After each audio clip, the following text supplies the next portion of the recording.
Moving from that, we come to Nigeria. The Apex Bank, CBN, has come up with another thing that they want to do with POS terminals in Nigeria. So the issue of frauds keep coming up, and I'm like, okay, there's this thing we can do. We introduce a few features and also work towards recertifying POS terminals. That's a lot of things to do there, and they are putting a timeline of 6 months.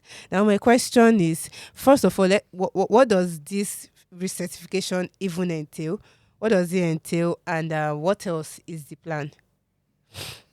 Who is going? All right. Let me take it. So, one thing is all POS terminals will now get something called a terminal identification number. Right. Okay. Not to be confused with your tax identification number. Or can't pay your tax. Yes. So This is TID. Yes, TID. This means your terminal basically has its own identity. Yes, its own unique code. So if your terminal has been used for something, right? They say people should have names, right? So that when they commit crime, they can know. So you can liken it to something like that. Another thing that they will have is those POS terminals will also have a feature called geofencing, right? So once a POS terminal is recertified, gets the TID, it cannot operate outside the vicinity it was registered. So if you registered to work in Ikeja, cannot carry it to Surulere. Like your, what's it called? Your prepaid meter. Something like that, right? That's how it works. Yes, you cannot take prepaid meter to another place. Interesting. It will not work I didn't there. know that. If you are a tenant in a house and you buy the prepaid meter, it's staying there. So okay. So a ton of registrations to be done by the agents that will be using those terminals. So they will be required to provide an address, BVN, tax identification numbers, and a lot of things like that. So that's basically what the recertification means. We have a reputation in Nigeria. Mm-hmm. Back in 2020, when everyone was told to register their SIM because one person is not allowed to have more than 3 SIMs. I remember that. Then in 2022, that everyone was told to revalidate or register their NINs. Which they are currently doing again. We understand how stressful that was, and the long queues that it created in those offices that are supposed to go to do it. Now, the fintech reports showed the number of POS terminals we have in Nigeria, which was released last year. Yeah, 2020. And it's 2022. Sorry, it's a lot. It's a lot. So I'm just thinking of all the logistics around it. How do you want to do this now? The possibility there is that if you want to, maybe biometrics will be involved, so you might need these people to leave where they are to go to a particular place. That means you are stalling their operations. I'm just looking at how they want to do this, and they say they want to do it in 6 months. Say we want to have faith. What is the possibility? What's the possibility of this happening? Okay, should I take that? So I was going to do no. So I mean, when I saw it initially, I was like, sorry, if you can't understand, you will look for a translator. Translate it. They've come again, basically. Okay, they've come again. Okay. Ghanaian, please do not associate me with Ghana, please. Anyway, I don't know how likely it is to do something like that in 6 months. So we have about 1,800,000 or 1.8 million POS terminals or POS agents, I think, across the country. There are also businesses that use them, and if you're familiar with it, you know that some of them, in fact, in the last 1 year now, it has become a very important way of taking payments for businesses. I can't remember the last time I went to an ATM. It's been a while. I probably go to an ATM like maybe once in a month, or it's not that bad, but like I don't go to ATMs very frequently. So most people only use POS machines right now. So I don't know what the logistics would look like, but I think it's highly unlikely that they would finish in 6 months, because first you have to recall POS that is already in the market.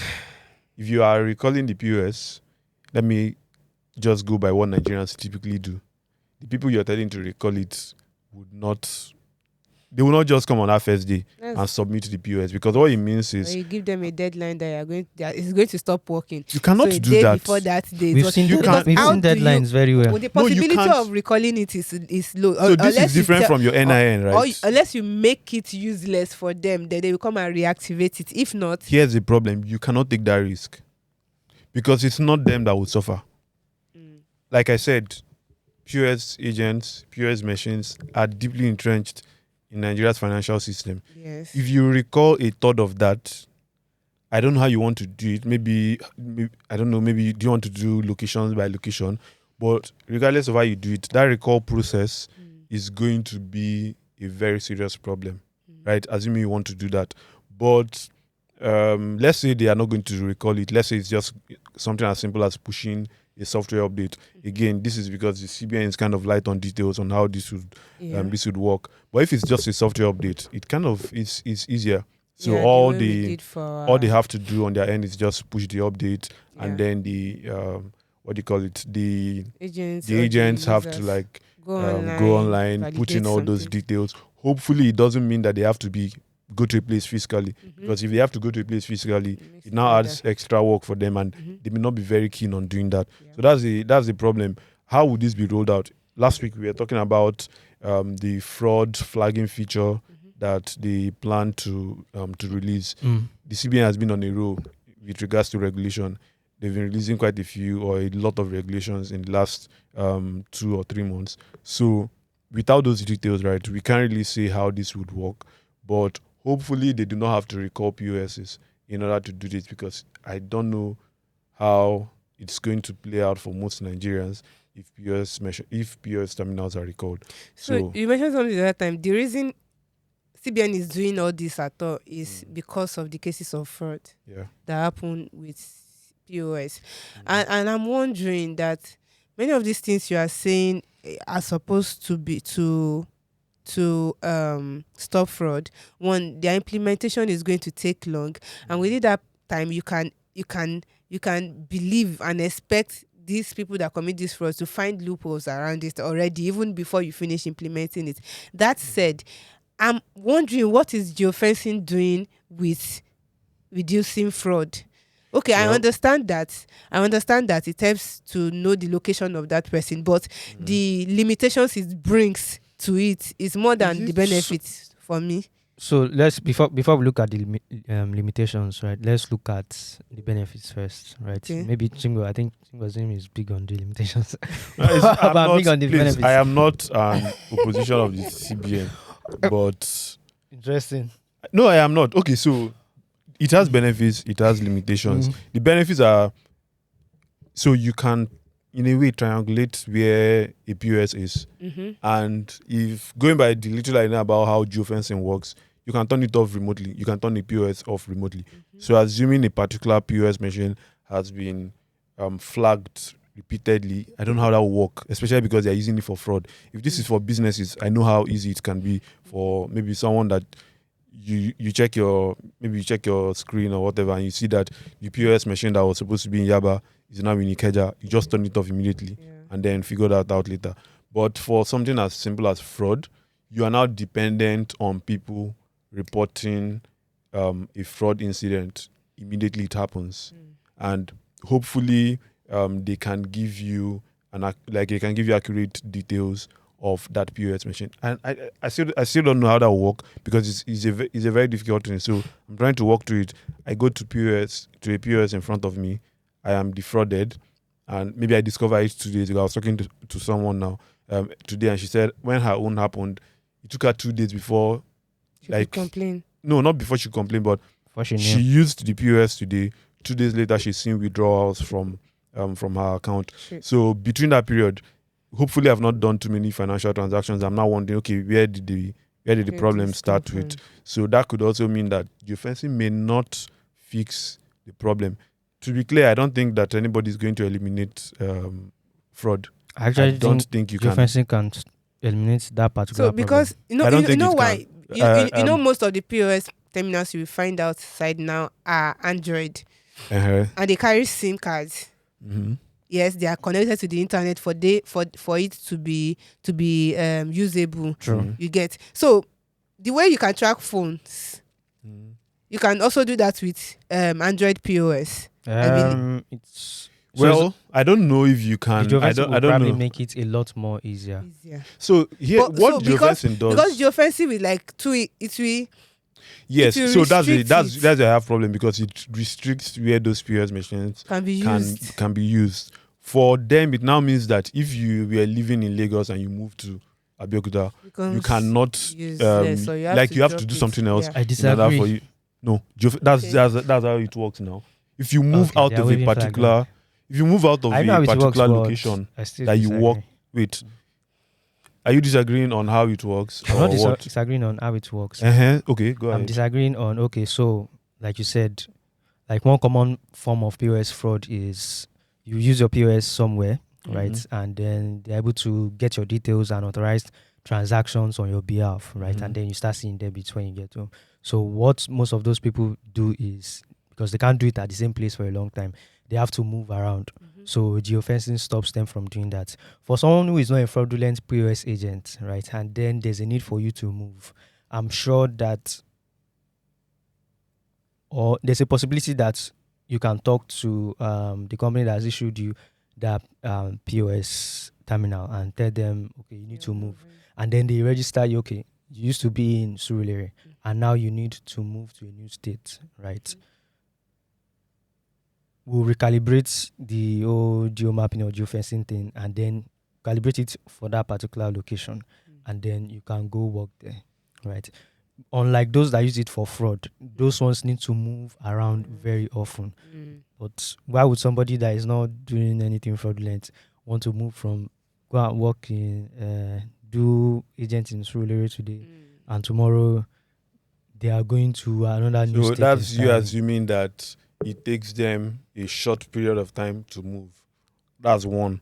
Two, a POS agent today has at least two. Not all, but most of them have up to two. One. So if they have two, what stops them? If someone really wants to defraud you, right? I have to invest in my business. And what stops me from getting 10 POS machines and spreading them across? Now, I don't believe that fraud networks are just one person acting alone. It's probably going to be a network. So they are going to be in several locations. You deactivate them, they get a new one, right? So what it probably would do is just knowing that, okay, this happened within this location. But the exact POS, I don't know how I don't know how they want to do it, but except you can pinpoint the exact POS that did this. Because here's what happens: I come to this shop and I don't see you tomorrow. Like I come here today, I see you. Tomorrow I come, I do not see you. Am I? It's not going to be like one house that you stay in. Don't forget that it's not one house. You can be okay. What if they say, "Oh, Ikeja is so big that one day I'm in GRA, the next day I'm in Ireland, the next day I'm wherever." So the person has like room, and yes, it will restrict. It will put a little barrier, but I think that largely it won't do much because okay, first of all, we don't know the proportion of POS fraud that is committed by people who have to move around a lot. You know that what some of these people do is clone your card and your details. We also know that another part of POS fraud is just where someone uses your card to make a withdrawal. Someone that has your details, probably a family member or something, uses your card to make a withdrawal. Some of them may not even be fraud. You can just, like what I just described. Let's say you have a sibling, the person picks up your card, they don't tell you. Is it fraud? And I'll press charges. Fraud Charges. has levels, but the Yeah. person does that. Then we also have where someone actually gets your details fraudulently. Yes. Maybe your phone is stolen or something, and then they get your details, and then they go ahead to do that. So, except the majority of the fraud is done by people cloning your bank, your card details. If that's not the case, this may just solve a little so bit the of the thing problem. is, what we are talking about is a possible way to stop fraud, but it's Yeah. as if it's the only thing you are suggesting. Meanwhile, there are many channels through which this fraud What is, happens? so it's not a problem, but what you are looking forward to is implementation. How do you want to implement this? CBN needs to be giving us information to know how they want to do this, so that we can pass it to the people that are doing the POS terminal, that are using the POS terminal, so that they will know how to prepare themselves. So we need more information on how they plan to do this recertification, Let them not do and this. and decree. the registration, Okay. and also find a way to implement it so that it will be mainstream. It will touch everywhere, and it is until they are able to do that before we can check how useful it will be, or how much fraud it is going to stop. So we are looking forward to that. To CBN, please, among other things, do this. To listen to the full conversation, go to podcast.techpoint.africa. Podcast.techpoint.africa. Here's the link. You can click on that, or go to Google Podcast, Apple Podcast, Spotify, and anywhere else you get your podcast, and search for Techpoint Africa Podcast.